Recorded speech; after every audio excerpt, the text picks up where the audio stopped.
Bismillahirrahmanirrahim. Assalamualaikum warahmatullahi wabarakatuh. Saya Asep Bruder, praktisi kesehatan dari Klinik Anda Sehat Jakarta dan Klinik RPB Bekasi. Dengan video ini saya akan menjelaskan tentang antara akibat atau efek buruk daripada mengkonsumsi air yang dingin terus-menerus, air dingin yang terus-menerus. Air maksudnya air dingin yang seperti es, air kulkas yang terus-menerus. Efeknya yang pertama mengenai kepada darah yang cenderung mengental.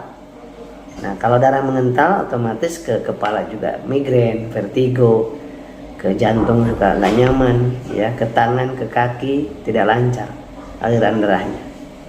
Nah, kemudian yang kedua, kalau konsumsi air dingin terus-menerus, itu menurut ilmu medisnya, anatomi fisiologisnya, patofisiologisnya adalah yang kedua membuat vasokonstriksi pembuluh darah. Apa itu artinya? Mengecilnya pembuluh darah. Karena dengan dingin itu pembuluh darah kita akan mengecil. Di seluruh tubuh kita terdiri dari pembuluh darah besar, sedang, kecil sampai ke saraf-saraf pembuluh darah perifer. Mengecil. Ketika mengecil maka aliran darah ke seluruh tubuh pun akan tidak lancar, oksigen kurang lancar, kemudian nutrisi kurang lancar, dan efeknya kemana-mana.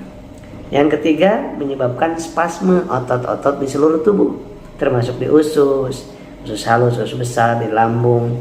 Itu ototnya spasme itu menegang. Kalau menegang terjadi nanti agak nyeri karena terasa kram, seperti itu. Yang keempat, efeknya ke ginjal pun tidak terlalu baik, akan ada pengerutan seperti itu. Nah, sifatnya karena dingin itu mengecilkan. Nah, kemudian yang kelima, ke liver juga pengaruh, ke jantung juga pengaruh. Bukan nggak boleh minum dingin, tetapi yang terus-menerus itu yang harus kita hindari. Nah, sebaliknya, minum air hangat penting sekali. Minum air putih hangat, ya, itu penting sekali karena hangat itu atau panas itu melebarkan sifatnya. Namanya memvasodilatasi pembuluh darah, sehingga yang menyempit, mengecil, jadi melebar. Ketika itu aliran lancar. Kemudian yang kedua, membuat aliran darah lebih lancar, tidak terjadi pengentalan. Air hangat nih ya, jadi sebagai terapi air hangat itu. Nah, kemudian yang ketiga, positifnya air hangat, terapi air hangat ini, yang tadinya kita tegang, cemas, khawatir, takut, panik, itu pada menegang tubuh kita, aliran darah kita itu dengan terapi air hangat minumnya, maka asam lambung juga akan semakin membaik, pencernaan yang menegang semakin bagus, yang spasme di seluruh otot dan seluruh pencernaan kita akan semakin melebar. Ketika semakin rileks, semakin melebar dengan air hangat itu, maka disitulah lebih sehat dibandingkan pada saat ketegangan terjadi. Air dingin yang terus-menerus itu membuat kita mengecil dan menegang, ya, sehingga tidak sehat. Sedangkan air putih hangat itu melebarkan, melancarkan. Kira-kira milih yang mana, sahabat-sahabat? Minumlah air putih hangat, sahabat. Nah, ini setiap 25 kg berat badan kita itu kita membutuhkan air putih, ya, air putih 1 liter. Kalau Anda punya berat badan 50 kg, maka 2 liter dalam sehari semalam. Kalau 75 berarti 2,5 liter. Seperti itu cara menghitungnya, lebih simpel, gitu ya. Nah, sebagian besar yang kita konsumsi air putih hangat. Itu penting sekali, sahabat, supaya kita lebih sehat, lebih segar. Termasuk mandi agak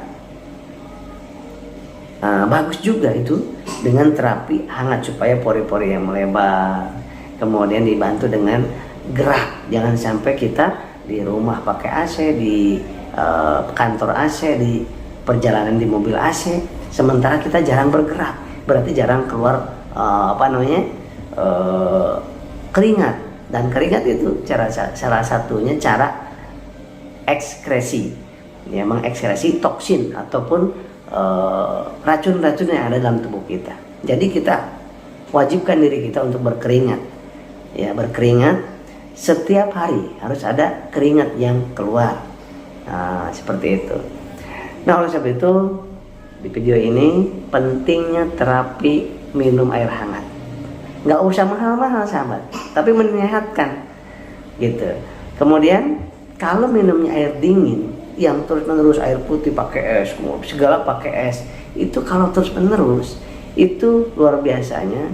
Di praktek kami, di praktisi sebagai praktisi kesehatan di lapangan, banyak sekali terjadi ginjal yang mengkerut gitu, pencernaan, kemudian asam lambung, ya, bisa kemana-mana efeknya.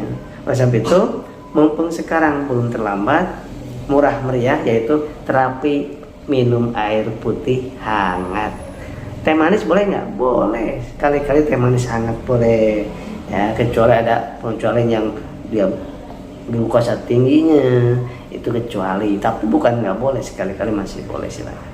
Demikian sahabat, mudah-mudahan video ini bermanfaat untuk sahabat-sahabat, terutama ikhwan dan akhwat yang ada di Rasil. Saya Asep Brother, mohon dimaafkan lahir batin. Assalamualaikum warahmatullahi wabarakatuh.